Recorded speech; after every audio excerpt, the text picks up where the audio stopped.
Tonight we journey to Potwinkle, a village too proud to admit it needs help and too refined to realize its rot runs deep. A murdered daughter, a powerful father, a husband with secrets, and Chief Inspector Dover, slothful, suspicious, and unexpectedly insightful. So settle in with a biscuit tin and a stiff drink. This tale carries porcelain rats and revenge. Sergeant Charles McGregor of Scotland Yard sat at a small wooden desk, filling out yet another application for transfer. He sighed heavily, thinking of the same questions he asked himself every time. Why did Scotland Yard always send Chief Inspector Dover to these distant cases, and why without fail did Dover always request him? Before he could finish his thought, Dover's booming voice echoed across the platform, demanding he hurry with the luggage. McGregor glanced around the station. No porters appeared that evening, Dover muttered darkly, flaming typical. Rain lashed against the windows of the train, washing over the gray Yorkshire countryside. McGregor tried to admire the scenery, but Dover never stopped complaining about the cold and the wet. A tall man in uniform appeared, introducing himself as Inspector Bream, the local officer in charge. He greeted them politely, offered to help with their bags, and welcomed them to Potwinkle. With practiced courtesy, he led them to a waiting car. Dover groaned about the weather until he caught sight of the vehicle, a gleaming Rolls-Royce silver cloud. His tone changed at once. "Sunshine," he said with a satisfied grin. "This is more like it." The car, Bream explained, belonged to Daniel Whibley, the most powerful man in town, and owner of the Whibley sanitary ware empire. He was the one who had summoned them.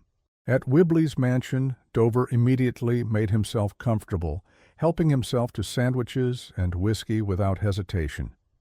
McGregor, more restrained, sat quietly as the details of the case were laid out. Cynthia Whibley, only 21 years old, had been found beaten to death with a poker in her modest suburban home. Against her father's wishes, Cynthia had married John Perkins, the son of a factory worker, 3 years earlier. Since then, her father had cut her off, and she and John had lived simply. John worked as the manager of a travel agency, and on the evening in question, he had returned home around 6:00 p.m. to find Cynthia dead. Now he was staying with his sister.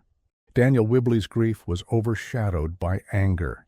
He demanded that the murderer be exposed as a cold-blooded killer and punished severely, even though capital punishment had already been abolished. He insisted John Perkins was guilty, declaring the man unworthy of his daughter from the very beginning. Whibley asked to speak privately with Dover. McGregor waited outside, uneasy about the secrecy, and when Dover emerged he was evasive about what had been said, though he looked unusually satisfied. When they arrived at Cynthia's home, Constable Harris guided them through the front door. The little house felt unsettlingly ordinary. A fire burned warmly in the grate, the television hummed in the corner, and Cynthia's body lay crumpled in the living room, bludgeoned and lifeless. The poker was nearby, stained and accusing. There were no signs of forced entry. Either Cynthia had let her killer in willingly, or the killer had a key. McGregor began forming careful deductions, but Dover brushed them aside with his usual impatience. Always the husband, he muttered confidently. Neighbors soon offered their accounts. Mrs. Carruthers, Cynthia's next-door friend, revealed that Cynthia had longed desperately for a child and had recently sought medical advice, just the day before Cynthia had received confirmation that she was finally pregnant. Overjoyed, she had rushed from Mrs. Carruthers' kitchen to telephone her husband with the news. Her routine that afternoon had been steady. As always, she watched her favorite television serial until 5:45 p.m., then moved to the kitchen to prepare supper before John arrived home around 6:00 p.m. The last time Mrs. Carruthers saw her alive had been at 12:30 p.m. Another neighbor, Mrs. Witherspoon, recalled seeing a suspicious visitor at 5:00 p.m. A man arrived in a dark green car wearing beige gloves and a light brown coat. He rang Cynthia's bell, and she let him inside. 25 minutes later, he emerged alone, pulling his hat low over his face before hurrying away into the pouring rain. This account struck McGregor as vital. If Cynthia had been alive past 5:45 p.m., she would have been in the kitchen preparing supper. Since John did not arrive until 6:00 p.m., the timing placed suspicion squarely on the mysterious visitor. Further inquiries revealed the vehicle to be an MG 1100 belonging to Hereford Topping Whibley, Daniel Whibley's nephew and potential heir. Motive came quickly into focus. If Cynthia had a child, she would inherit her father's empire, cutting Topping out of the fortune entirely. To McGregor, the logic was undeniable. Topping had both motive and opportunity, but Dover, never one to abandon his instincts, scoffed at such deductions and repeated his certainty that John Perkins was guilty. The clash of evidence and intuition left the case open and unsettled. The following morning brought a grim drizzle over Potwinkle. Dover, however, seemed unaffected by the dreary weather. He lounged in the inn's dining room, piling his plate high with bacon, sausages, and eggs, while McGregor tried to speak about practical steps for the investigation. House-to-house inquiries, background checks, following up on the neighbors' accounts, McGregor suggested. Dover waved him off with a greasy fork, declaring that deduction would lead him to the truth far faster than trudging door to door. McGregor sighed, but pressed on. Their breakfast was interrupted by fresh news. Several townsfolk had confirmed seeing Hereford Topping Whibley driving the green MG around the village the day Cynthia was killed. McGregor's reasoning tightened. Topping had every reason to silence Cynthia. If she were indeed pregnant for her child, would secure the empire that he coveted. But Dover scoffed at this explanation, choosing instead to reinforce his favorite refrain. Always the husband, he said, with complete confidence, brushing crumbs from his lap. The inquest into Cynthia's death drew a crowd and stoked tensions further. Daniel Whibley appeared in all his severity, but he was not alone. At his side stood his estranged wife, Rosalind, who had lived apart from him for years, her bitterness etched deeply into her face. Beside her was Mildred Denny, Rosalind's daughter, and Cynthia's cousin. Gossip buzzed through the pews that Mildred had once been close to John Perkins before Cynthia married him. Rosalind's voice rang out bitterly, claiming that Cynthia had stolen John from her daughter, a statement that deepened the fractures already running through the family. Back on duty, Dover and McGregor pursued further leads. They visited John Perkins' travel agency, where they were greeted by Dorothea Bloxwich, the secretary. She painted a picture of a man under pressure, nervous and short-tempered in the days leading to the tragedy.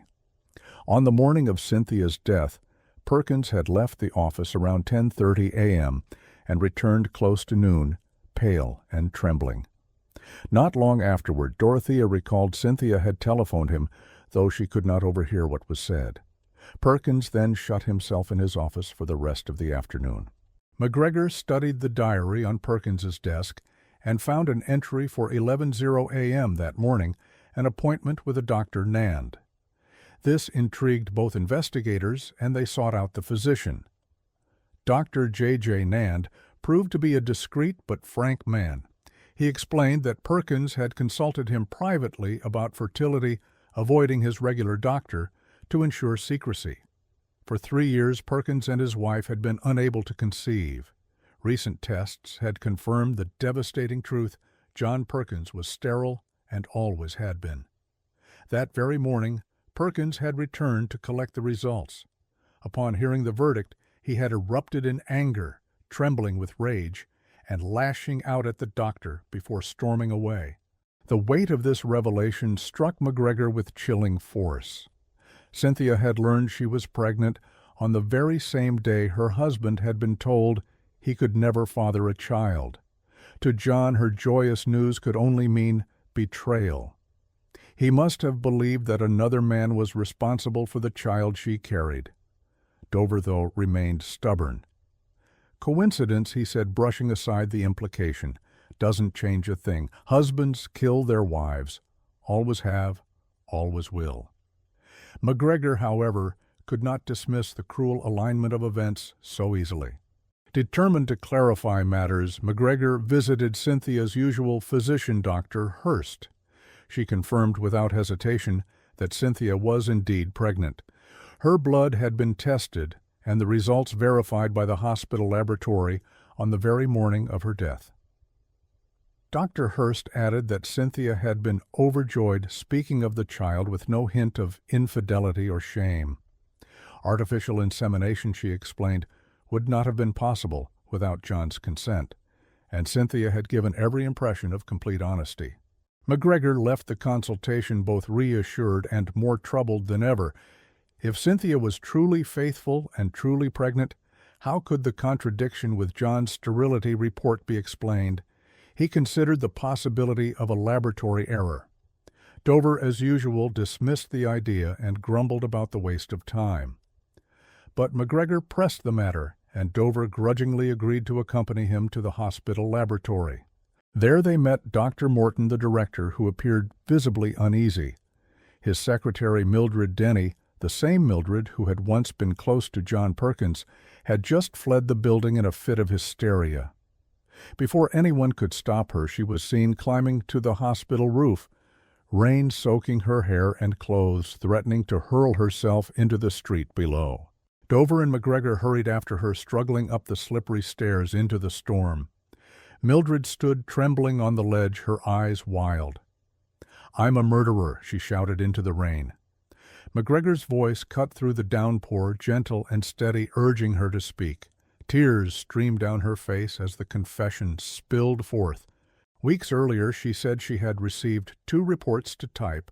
On the same day, one confirming John Perkins was fertile, the other confirming Cynthia Perkins was pregnant.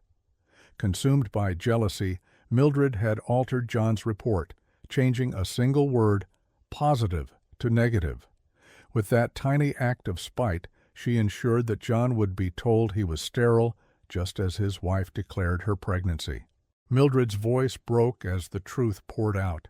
She had not meant for Cynthia to die, she sobbed, only to wound her rival. Cynthia had taken John from her years ago, and now she was about to bear the child Mildred could never give him. The thought was unbearable. In a moment of cruelty, Mildred had falsified the report, certain that John's pride and desperation would drive a wedge between them. She never imagined it would lead to bloodshed.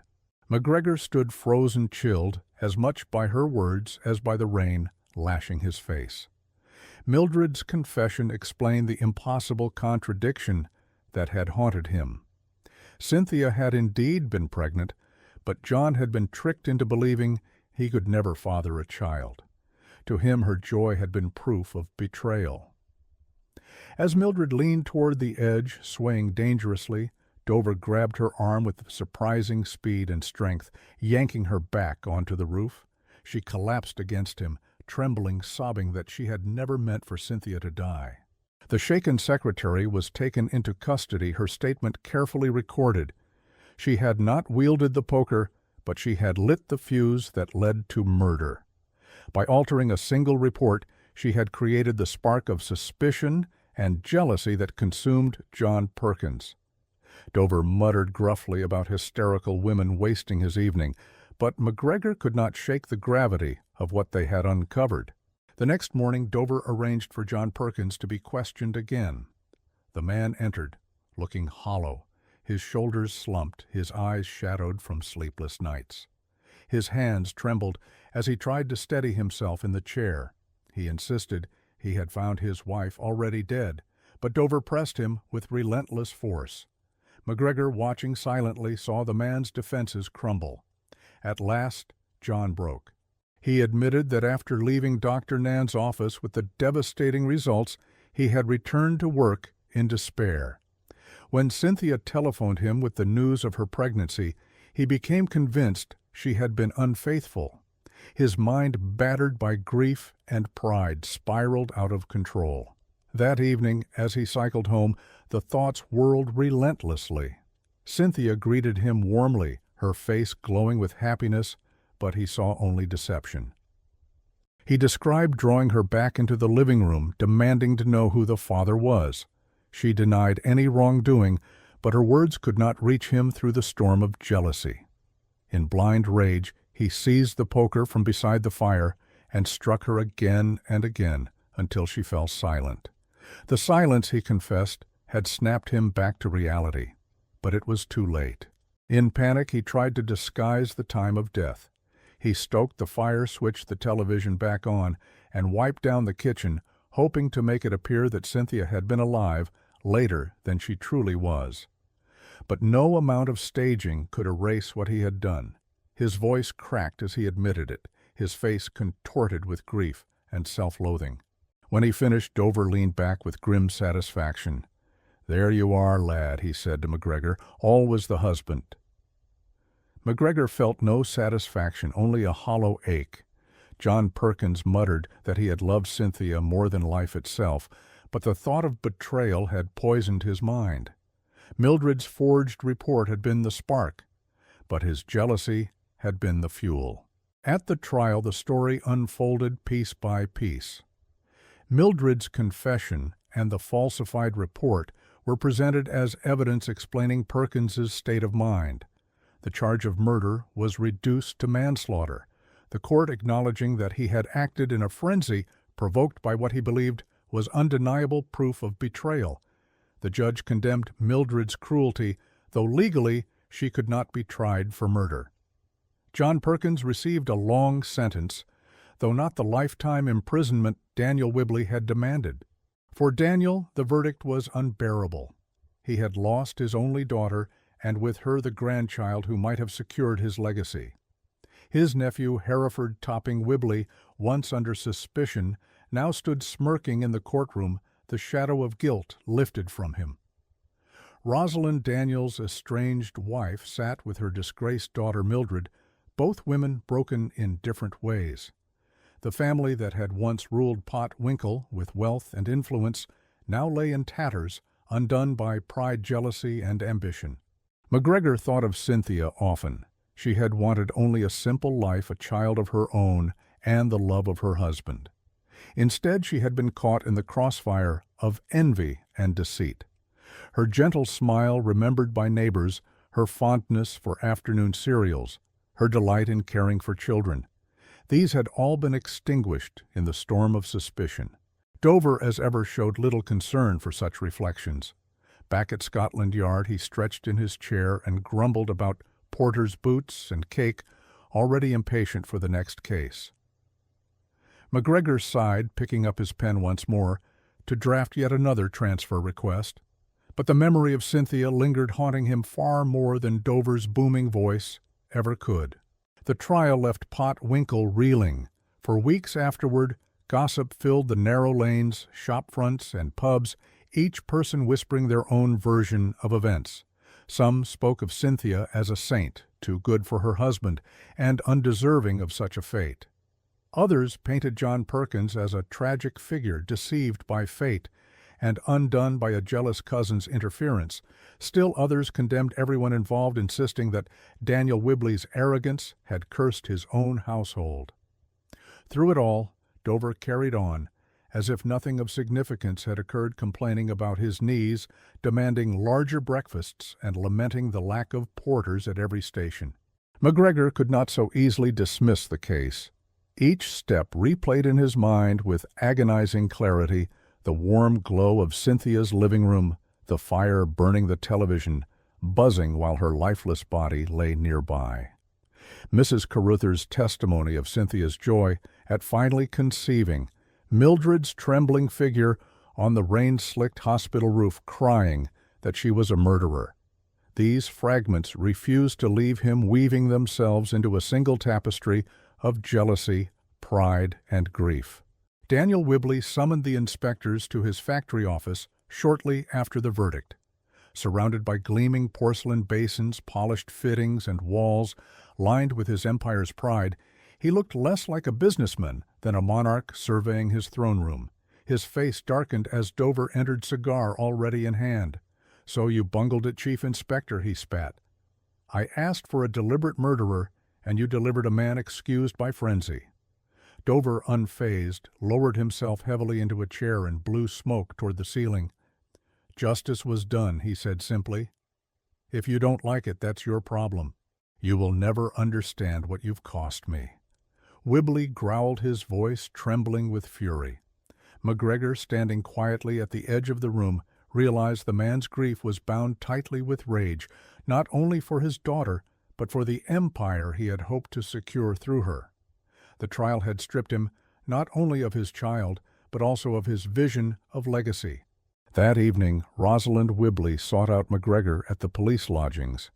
She entered quietly, her eyes weary yet sharp, while Dover snored beside a plate of crumbs. She sat across from McGregor and spoke in a voice heavy with sorrow.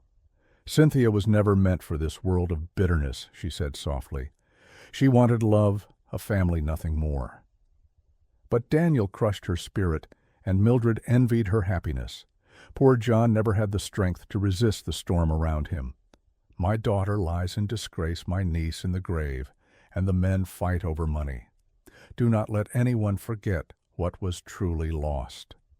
She rose, slipped out into the night, and left McGregor staring after her, her words echoing in his mind. In the weeks that followed, McGregor observed how easily Dover moved on. Another case, another journey, another round of complaints. He seemed to shed the weight of each investigation as though it were no more than a change of coat. McGregor envied him for it. But he himself carried Cynthia's memory everywhere. He wrote his report with unusual care, omitting Dover's reckless shortcuts, focusing instead on the lessons the case had taught. Pride, jealousy, and miscommunication could destroy lives more thoroughly than any criminal mastermind. Mildred Denny, meanwhile, was quietly dismissed from the hospital laboratory. Her name became synonymous with disgrace. Though she escaped prison, her punishment was heavier in some ways. Whispers followed her in the streets, faces that once greeted her with politeness now turned away in disgust.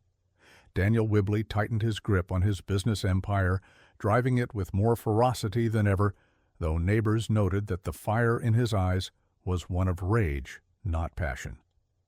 John Perkins, serving his manslaughter sentence, withdrew into silence. He refused visitors, ate little, and ignored letters. His pigeons, once his pride, fluttered aimlessly in their loft until they were sold off, leaving Canal Bank Street even quieter than before. The people of Potwinkle turned Cynthia's story into a cautionary tale. Mothers warned daughters about the dangers of envy, fathers spoke of pride's corrosive power, and neighbors muttered about the ruin small lies could bring. McGregor thought often of the way Cynthia had been remembered, her friendliness, her love of children, her simple pleasures. All that remained now were whispers and regret. For Dover, the case became another notch on his belt, another story to repeat with his usual pomp. It was always the husband, he said whenever the matter arose, as though that explained everything. McGregor knew better.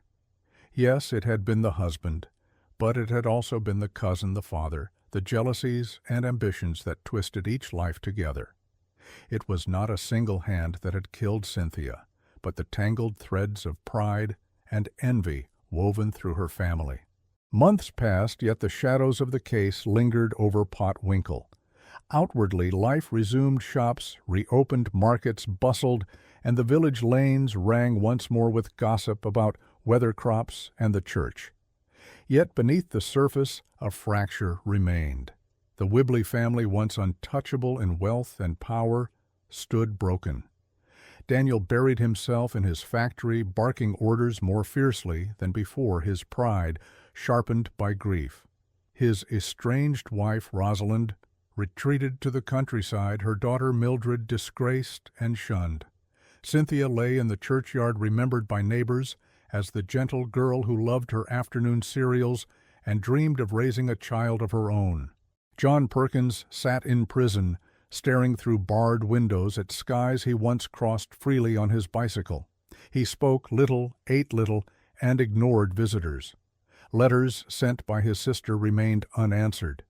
The pigeons he had raised with care had been sold off their cooing, silenced forever. He had loved Cynthia perhaps too fiercely, and in his blindness had turned that love into violence. Now remorse consumed him, a punishment harsher than the iron bars around him. Mildred Denny lived like a shadow. She avoided the lanes where whispers trailed her avoided eyes that once glanced warmly, but now narrowed with contempt. Her confession on the hospital roof clung to her like a shroud. She had not struck Cynthia, but in altering the report she had destroyed her rival's life and her own. She had escaped prison, yet she lived inside a cage of shame no court could unlock. McGregor carried the case with him everywhere. He remembered Mrs. Carruthers' voice breaking as she recalled Cynthia's joy at finally conceiving. He remembered the sight of Mildred trembling in the rain, shouting that she was a murderer. He remembered the fire glowing in Cynthia's small home, the television buzzing with the remnants of a program she would never finish. These images returned in dreams and in waking moments, reminders of how fragile happiness could be when envy and pride intruded. Dover, by contrast, shed the weight of the case with ease. He grumbled about porters, and aching knees demanded extra helpings at every meal, and claimed satisfaction that his instinct had once again proven correct. All was the husband, he repeated, puffing out his chest with pride. To him the matter was settled. To McGregor it was anything but simple. On their final evening in Potwinkle, McGregor stood outside the inn as dusk settled across the rooftops. The bells of the old church rang softly, carrying over the fields where Cynthia had once dreamed of raising her child.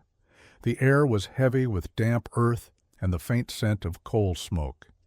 He thought of the moral carved into the tragedy that love without trust crumbles, that pride blinds even the strongest, and that jealousy poisons not only the jealous, but everyone caught in its reach. Inside, Dover bellowed for more supper, his voice booming over the clatter of dishes. McGregor lingered in the cool air a moment longer, reluctant to return. His transfer request still lay unwritten on the desk upstairs. He wondered if he would ever escape Dover's shadow. Yet a part of him knew he had needed Dover's presence in this case. For all his bluster and laziness, Dover had helped uncover the truth, however imperfect. Perhaps justice had been served, if justice could ever truly exist in such tangled circumstances. Back in London, McGregor drafted his final report. He wrote with precision, careful not to sensationalize, but also unwilling to hide the lessons of the case. He described how envy, pride, and lies had converged to destroy a family. He wrote of Cynthia's innocence, of John's downfall, of Mildred's spite, and of Daniel's arrogance. The report ended not with Dover's glib conclusion, but with a reflection that tragedies are seldom the work of one hand alone. They are webs spun thread by thread until the weight pulls everything down. Dover, reading only the first page, tossed the report aside and reached for his cigar. Too many words, he muttered. Justice was done. That's all anyone needs to know. McGregor said nothing. For him, justice was never so simple. Justice could punish, yes, but it could not heal. And so Potwinkle carried on its polished facades, hiding the cracks beneath. Some pitied John Perkins, some condemned him. Some whispered that Cynthia had been too naive, others that Mildred had been too cruel, and many that Daniel's arrogance had cursed them all. The truth McGregor knew was that each of them had played a part, knowingly or not, in a chain that ended with death. As the seasons turned, Potwinkle struggled to restore its sense of normalcy, but the scars of the case lingered beneath the surface. Shopkeepers arranged their wares. Children chased each other along cobbled lanes, and farmers returned to their fields. Yet conversations often fell into hushed tones whenever the Whibley name arose. The grandeur of Daniel Whibley's empire remained, but its shine felt tarnished, its proud facade concealing cracks that everyone sensed but no one dared name aloud. For Daniel himself, the loss of his daughter was both personal and public. He could not mourn quietly, for the whole village watched him with a mixture of sympathy and judgment. He returned to his office among gleaming sinks and polished porcelain fittings, barking orders at employees, his voice louder than before, as if volume could mask the emptiness within. His Rolls-Royce still rolled through the streets, but where it once commanded respect, it now stirred whispers of arrogance and tragedy. Daniel's grief had hardened into fury not only at the world, but at the police whom he blamed for failing to deliver the verdict he desired. Rosalind Whibley, his estranged wife, disappeared from the public eye, retreating into the countryside. Yet her quiet words to McGregor still echoed in his mind. Cynthia had wanted nothing more than love of family, a life unspoiled by bitterness. Her death was more than a crime. It was the final toll of pride and envy within a family that had never valued gentleness as it should have. Rosalind's visits to the churchyard became the only reminder that someone mourned Cynthia for who she truly was, rather than for what she represented. Mildred Denny lived in disgrace. Though she avoided prison, her punishment was carved into every glance she received. Faces once familiar now turned away from her in disdain. She had not wielded the poker, yet the villagers knew her jealousy had poisoned John's mind. She had set the stage, and though Cynthia's blood was not on her hands, it was on her conscience. Even Mildred's mother Rosalind could not defend her. Mildred's life became a slow exile each day, another reminder of the ruin she had unleashed. John Perkins endured his prison sentence in silence. He refused visits, spoke to no one, and lived with a hollowness that deepened each passing day. His pigeons were gone, his small pleasures stripped from him, and his remorse left no room for hope. To the world he was a killer, to himself a man undone by lies and by his own inability to trust. McGregor thought often of him, how love, when poisoned by suspicion, had turned into a weapon in his hands. McGregor himself carried the weight of the case long after Dover had brushed it aside. Each detail clung to him: Mrs. Carruthers pouring tea for Cynthia the afternoon before her death, the warmth of the fire in the Perkins home, the glowing television left behind, as if nothing had happened. He thought of Mildred screaming into the rain on the rooftop, the word murderer tearing from her throat. He thought of Daniel's fury, Rosalind's sorrow, and Dover's careless grumbling. All of it wove together into a single story of pride, jealousy, and the ruin they brought. Dover as ever remained unchanged. To him the case was another line in his record, another occasion to boast of his instincts. It was always the husband, he repeated, certain that those words alone explained everything. He demanded cakes, cursed porters, and grumbled about his knees, while McGregor silently observed how little impression the tragedy had made upon him. Yet McGregor knew the truth was not so simple. Yes, it had been the husband who swung the poker, but the hand that drove him to that rage had been Mildred's envy, Daniel's arrogance, Rosalind's bitterness, and even Cynthia's innocence, caught in a storm she never caused. One evening, standing outside the inn, McGregor listened as the church bells rang across the valley. The sound carried into the dusk, echoing over the rooftops and fields. He imagined Cynthia walking there, her dreams intact, her laughter untouched by betrayal. He thought of how fragile those dreams had been, and how easily envy and pride had stolen them away. In that moment he understood the true lesson that justice could punish, but never restore, that truth could be uncovered, but never heal. Inside, Dover shouted for supper again, his voice filling the inn like a brass horn. McGregor sighed, adjusted his coat, and returned indoors. The transfer request he kept meaning to write remained unfinished, gathering dust on his desk upstairs. For all his irritation with Dover, McGregor knew he would likely be paired with him again. Perhaps it was fitting. After all, it had been Dover's stubbornness mixed with McGregor's persistence that had dragged the truth into the open. Time dulled the village's sharpest whispers, but the story of Cynthia Perkins did not fade. In Potwinkle, tales traveled like smoke, curling into corners and lingering long after the fire was out. Mothers cautioned daughters against envy, fathers muttered about the dangers of pride, and neighbors spoke quietly of how even the smallest lie could unravel lives. Cynthia's death became more than a crime. It became a parable told over teacups and church pews, a warning carried from one generation to the next. McGregor often wondered whether Cynthia herself would have recognized the picture the villagers painted of her. They remembered her as gentle, as someone who found joy in simple things, as a young woman who loved her afternoon cereals and the thought of raising a child. In their stories she was almost saint-like, her humanity glossed over in the effort to make sense of her fate. To McGregor she was not a saint, but a woman who had wanted what was ordinary love, of family and peace. That ordinariness made the tragedy sharper. Meanwhile, Dover had already shifted his attention to new cases. He boasted of his instincts, repeated his favorite refrain about husbands, and told stories that cast himself in a heroic light. McGregor could hardly bear it. Yet he knew with reluctant honesty that Dover had helped unravel the mystery, even if he had stumbled into the truth with more bluster than brilliance.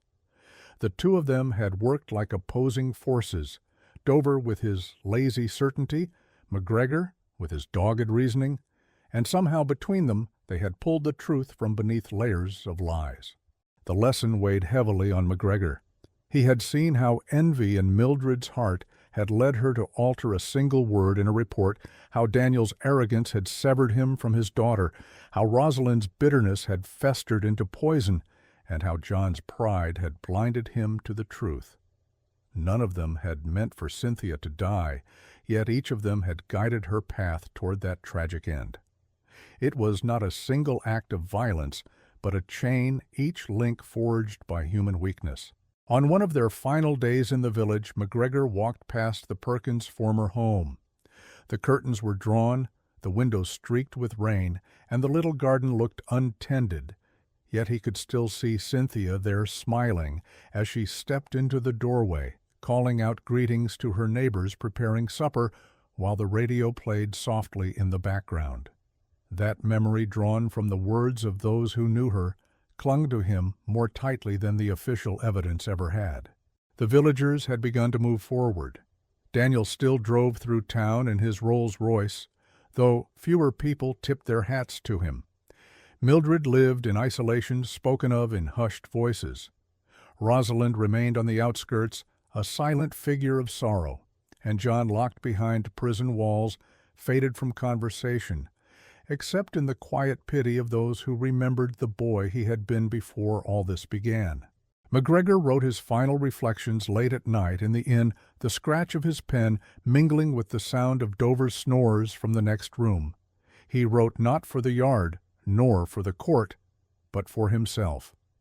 He recorded that justice had been done, but it was not clean. It rarely was. He recorded that Cynthia had died not because of one man's rage alone, but because envy, pride, and bitterness had been allowed to grow unchecked. And he recorded the lesson: he could not forget that truth can be revealed, guilt can be punished, but healing is beyond the reach of law. When he set down his pen, he realized he had not written his transfer request. It lay untouched on the desk, a blank page, waiting for words he could not bring himself to form. Perhaps he would leave Dover one day. Perhaps he would not. But for now, he knew his duty was to remember Cynthia honestly, not as a symbol, not as a gossip's tale, but as a woman whose life had been lost to shadows cast by others. That night, as he blew out the lamp, he thought he heard the faint ring of the church bells again, carrying over the hills. The sound reminded him of Cynthia's laughter, light and fleeting, and he held on to it as tightly as he could. Winter settled over Potwinkle, draping the rooftops and hedgerows in white. The snow softened the village's edges, muting its sounds, yet beneath the quiet beauty, the old wounds remained.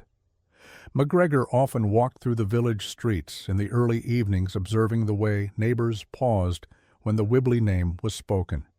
It was as though Cynthia's ghost lingered in every corner, a reminder that tragedy could seep into even the proudest homes. Daniel Whibley's empire continued to thrive, but his presence grew more severe. Workers whispered that his temper had worsened, that his orders cracked like whips, and that he prowled the factory floors with an iron gaze. To the outside world he was still a man of power, but those who knew him saw only a shell of pride encasing grief. He never spoke of Cynthia, not even in passing, yet everyone knew her absence gnawed at him more cruelly than he dared admit. Rosalind kept her distance from him, rarely seen in public, except for her quiet visits to the churchyard. There she stood alone before Cynthia's grave, a figure bent against the cold wind. She carried no flowers, only silence, as though words themselves had betrayed her family too often. McGregor once crossed paths with her there. She gave him a brief nod, her eyes still sharp despite her sorrow, and then turned away without a word. Mildred Denny lived almost invisibly. She no longer worked at the hospital laboratory, and her former colleagues avoided mentioning her name. Neighbors crossed the street when they saw her coming, their faces hardened with contempt. She bore it silently, her once lively posture bent into a weary slump. Though the law could not condemn her for murder, society had sentenced her to a lifetime of disgrace. The knowledge that she had altered one word, and in doing so destroyed lives, consumed her more fiercely than any prison sentence could.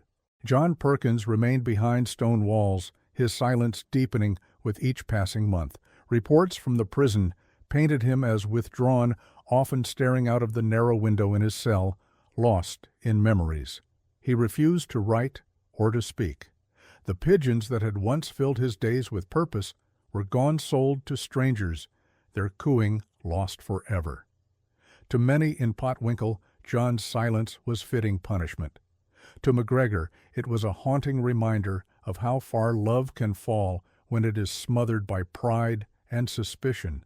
McGregor himself found the weight of the case still pressing on him long after Dover had dismissed it as just another example of marital violence. He could not forget the warmth of Cynthia's living room, the ordinary glow of her fire, or the tea she had shared with Mrs. Carruthers hours before her death. He could not forget Mildred trembling on the hospital roof, her voice breaking as she confessed her cruelty. And he could not forget Daniel's cold fury, Rosalind's soft lament, or John's hollow-eyed confession. Each image returned in quiet moments, refusing to be buried.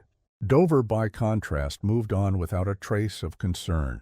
He boasted in the pub about his instincts, insisting to anyone who would listen that he had solved the case from the very beginning.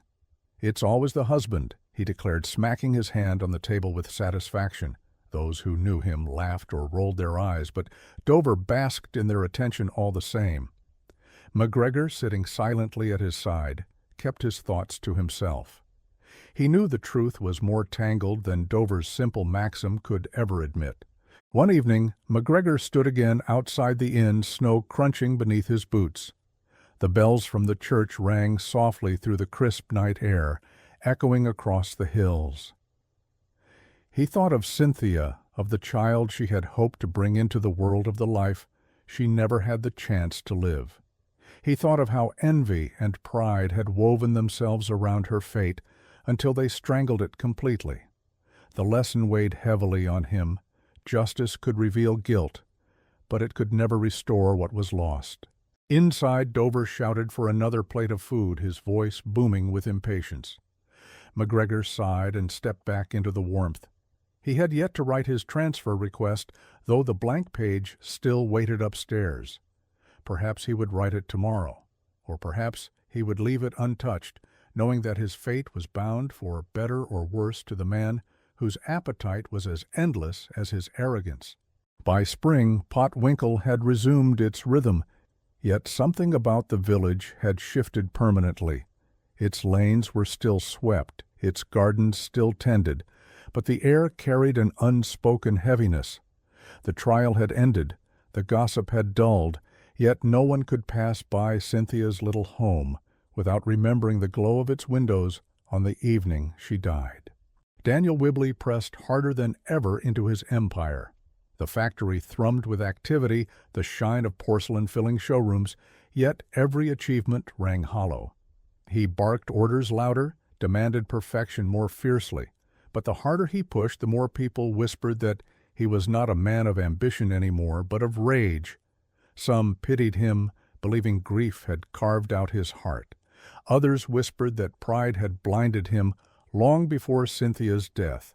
His Rolls-Royce still passed through town, but fewer hats tipped in deference. Respect had given way to silence. Rosalind Whibley continued her quiet visits to the graveyard, moving like a solitary figure among the tombstones. Her bitterness had once been sharp, but now it seemed dulled by sorrow. She spoke to no one, not even McGregor, when he encountered her by chance. Yet her presence was a rebuke to Daniel, and a reminder to the village that love and envy had warred within their family until nothing remained. Mildred Denny's fall was complete. Once lively and admired, she became an outcast, shunned by those who had once welcomed her. She kept to her house curtains drawn, only venturing out when necessity demanded. Even then, heads turned away from her whispers, chasing her steps. Her act of jealousy, small in execution, yet catastrophic in consequence, had poisoned her forever. She had not murdered Cynthia with her own hands, but her choice had ensured Cynthia's death and destroyed her own life. In prison, John Perkins endured in silence. He no longer protested his innocence, nor did he seek to excuse himself. He simply withdrew his remorse, turning him into a ghost of the man he once was. The pigeons that had once fluttered above Canal Bank Street were gone, their absence echoing the emptiness of his life. Guards described him as a man hollowed out, a man whose punishment came not only from the law, but from his own unrelenting grief. McGregor often found himself reflecting on the case during long walks through the countryside. He thought of Cynthia's simplicity, her smile, her desire for a child, her joy in small pleasures. He thought of how envy had poisoned Mildred, how pride had blinded Daniel, how bitterness had consumed Rosalind, and how suspicion had destroyed John. Each of them had carried a piece of the tragedy. Each of them had pulled a thread that unraveled Cynthia's life. It was not one person's crime, but a tapestry of weaknesses woven together. Dover predictably carried none of these reflections. He told the story with his usual arrogance, always ending with the same smug conclusion: it's always the husband. He basked in laughter, puffed on cigars, and demanded ever more elaborate meals. To those around him he seemed a man untouched by the darkness he investigated. To McGregor he seemed a man blind to the deeper truth, satisfied with the shallow certainty of instinct. And yet McGregor knew he needed Dover. The inspector's stubbornness, his refusal to consider alternatives, had in its own way forced the truth into the open. Between Dover's blunt confidence and McGregor's careful reasoning, the case had been solved even if justice was incomplete. For all his frustrations, McGregor could not deny that Dover had been right. In one sense, John Perkins had indeed struck the fatal blows, but McGregor would never accept that it had been that simple. Cynthia had died because envy, pride, and bitterness had entwined themselves around her life like choking vines. One evening, standing once more outside the inn, McGregor listened as the church bells carried over the fields. He thought of Cynthia as she might have been cradling the child she longed for her life, quiet and content. Instead, all that remained was a grave, a broken family, and a lesson carved into sorrow. Justice had been done, but it had not healed. It never could. Inside, Dover shouted for another plate of food, his voice booming through the inn, as though nothing in the world had changed. McGregor sighed, lingering in the cool night air, his breath rising like mist. He knew he would remember Cynthia long after the village forgot, long after Dover moved on to his next case, long after the whispers faded into silence. Summer returned to Potwinkle, and with it the appearance of normal life. Children splashed in the shallow river market stalls, brimmed with vegetables, and church bells rang cheerfully on Sundays. Yet beneath the sunshine the shadow of Cynthia Perkins lingered. For those who lived closest to her, the memory of her laughter, her warmth, and her small dreams was not easily erased. Daniel Whibley, once the towering patriarch of the village, aged visibly within the year. His empire endured, but his pride was hollow. He barked orders more fiercely than before, driving his workers as though sheer force might fill the emptiness his daughter had left behind. Yet, in quieter moments, his eyes betrayed him, and even the proudest men of Potwinkle saw what he would never admit. He had lost not only his child, but also the chance to redeem his own heart. Rosalind Whibley, estranged, yet never truly, apart from the tragedy, kept her solitary vigils at the churchyard.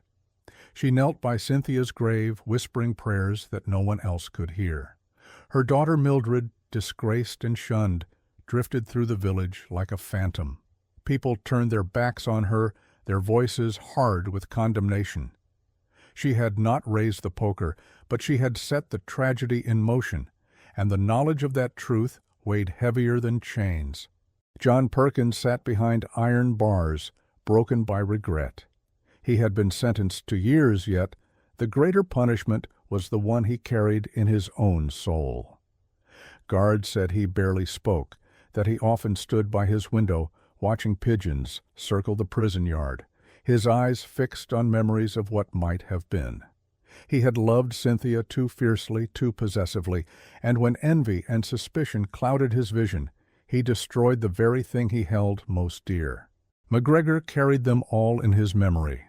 He thought of Mrs. Carruthers, who had poured tea for Cynthia on the afternoon of her death, unaware that it would be their last. He thought of the rain dripping from Mildred's hair as she cried on the hospital roof, and of John's trembling confession when the truth broke him. He thought of Cynthia most of all, the woman whose only dream was to raise a child in peace, a dream stolen by pride, jealousy, and bitterness. Dover, however, remained himself. He boasted of the case at pubs, telling anyone who would listen that he had known from the start. It's always the husband, he declared with smug finality, puffing on cigars and reaching for another plate of food. Those who laughed believed him. Those who rolled their eyes still listened. To Dover, the case was a triumph. To McGregor, it was a wound that would not heal. On their last evening in Potwinkle, McGregor stood once more outside the inn. The air was warm, the bells rang faintly, and the fields glowed with the colors of dusk. He thought of Cynthia's lost child of the family that could have been of the future, denied by envy and pride. He realized that justice could punish, but it could not mend hearts. It could reveal the truth, but it could not restore what was gone. Inside, Dover's booming voice demanded supper, rattling the windows. McGregor lingered a moment longer, breathing in the stillness. His transfer request remained unwritten, waiting upstairs, but for once he did not think of it. He thought only of Cynthia and of the lesson her story carried, that love without trust is fragile, that pride blinds even the strongest, and that jealousy poisons everyone it touches. Potwinkle would continue as villages always do. Its people would sweep their steps, polish their windows, and smile at one another in the market. Yet the story of Cynthia Perkins would live on in whispers, a reminder that even the proudest families are not safe when envy and bitterness take root. If this story touched you, take a moment to reflect on its lesson. Share it with someone who needs reminding that pride and jealousy can destroy what love and hope are trying to build. Don't forget to like this video, subscribe for more stories like this, and comment below with your thoughts. We'd love to hear from you. Together, we keep these lessons alive.